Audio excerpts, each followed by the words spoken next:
Welcome back. It's your all-American vanilla gorilla dad here. And you see this little bit of a grin on my face, a little bit of a smile? Well, Tuesday went pretty well for Democrats. Maybe someone listened to me, huh?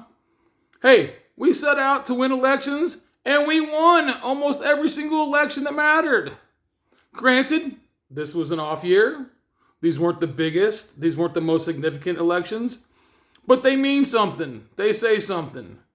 They let us know that, in fact, we're onto something. That all of this organization, the protest, people are taking notice. Donald Trump is not going to be a king. He is not going to be a dictator. We are not going to allow that. He's going to do everything he can. And let's be realistic now. After this, the gerrymandering and all of the other tactics that he's going to try to employ to turn the tide to his favor, it's going to get ramped up. And Democrats have to be ready. We have to be ready legally to challenge this stuff. And we have to be ready at the ballot box. We have to have people motivated. And what's more motivating than being flat-ass fucking broke because every single dollar you earn, which has not went up in any considerable amount in my entire lifetime. Let's think about that. The wealth of billionaires and the extreme wealthy, the ultra wealthy, has grown exponentially. And the wealth of all of the rest of us has grown basically not at all. Therefore, as prices go up, you essentially become poorer even if you're making the same amount of money or even slightly more. And I know a lot of these people are like, oh, well, that's just your own fault. Well, you know what? It's great that we have a system that allows people to ascend to the very top. That's fantastic. That economic mobility does exist. But there is a reality to this. It does not exist. It cannot exist for everybody. The opportunity can exist for everybody. But the reality is, it is impossible for every single person in this country to just get rich because they have some great idea, whatever. That's not going to happen. Then you wouldn't be rich. We'd all be the same again.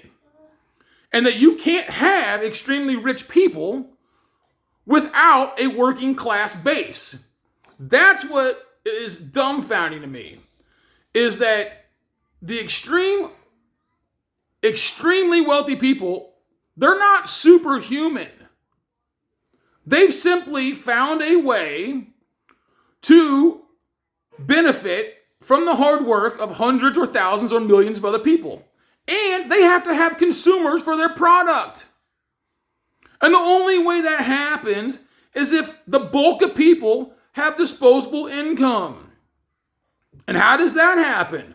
Well, it happens by the revenue that's been drawn in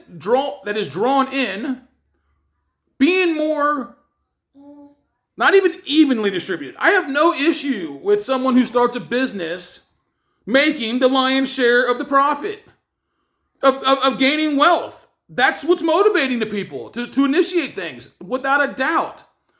But if you are doing so where you're exploiting the people that work for you and you're not sharing it, and this is, let's be clear, there are statistics that back this up. If you look back, 50, 60 years ago, when the average CEO made like 50 times that of its employee, and now that's 500 times or more, well, that's exploitation.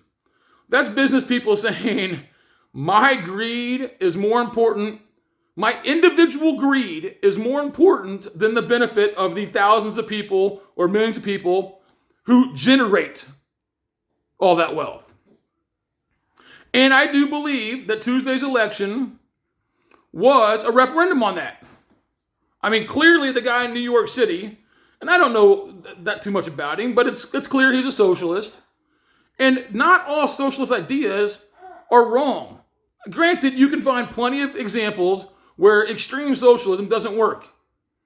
because there's still corruption, and there has to be a system in which you can ascend if you are more motivated, if you are a higher risk taker, or if you just simply have better ideas than someone else. And there's nothing wrong with that. But what we do need is what I call socially responsible capitalism, to where there is an opportunity for you to generate a significant amount of wealth for you or your family. However, it cannot be at the expense of the rest of the population. No one's asking you to just redistribute all of your profit and that you don't get anything. That's absurd. But that's what Republicans like to do. Oh, socialist, you're communist. Well, that's just throwing out names, you know. That's like me just calling you a fucking moron. I mean, yes, you are a moron, but that doesn't do any good. And it doesn't actually explain anything. We need socially, consciously responsible capitalism in which you can benefit from being an entrepreneur. However, the rest of the population cannot be the ones suffering because of it. And that's exactly what people chose Tuesday night. Now, we have to keep the momentum going. We have to keep the ball rolling. We cannot take our foot off the gas pedal. Donald Trump ran on, he was going to make things more affordable for everybody, blah, blah, blah, blah, blah. Well, he just ran his mouth. He told people what they wanted to hear. There was never a plan to do that, clearly. And then you have people in Congress, the Mike Johnsons of the world. By the way, just a piece of garbage who hides behind the Bible, like most Bible-thumping Christians do. And the thing is if Christians were really followers of Jesus, I would have very few criticisms of them. Because I think the ideas that Jesus Christ preached were fantastic. And guess what? They're socialists. His concepts were socialist. And when you see someone like Mike Johnson, and you see him squirming to explain away what happened, and you see him squirming to defend Donald Trump, who, by the way, is everything that is the exact opposite of what Jesus Christ preached and taught. I mean, that's and everything he stood for. If you believe in that, and you believe, and you are a follower of Donald Trump, you are truly, truly confused. And you might want to reread the Bible if you've never actually read it, which probably most of you haven't. Because they warn against people. The Bible warns against people like Donald Trump. Golden idols, false idols. Well, I just want to say congratulations, Democrats. It was a step in the right direction, but we have to be ruthless. I love Michelle Obama. Hey, bro, did you smash your finger? All right. I love Michelle Obama, but that whole, hey, when they go low, we go high. No. That'd be fantastic just to take the moral high ground all the time. We have to be ruthless. We have to put the knife to their throat and end Donald Trump and his ridiculous maggot following forever. Have a great day. Comment down below. Like, subscribe, do all that stuff. Let's keep this ball rolling. Let's move on, and let's make this country great again.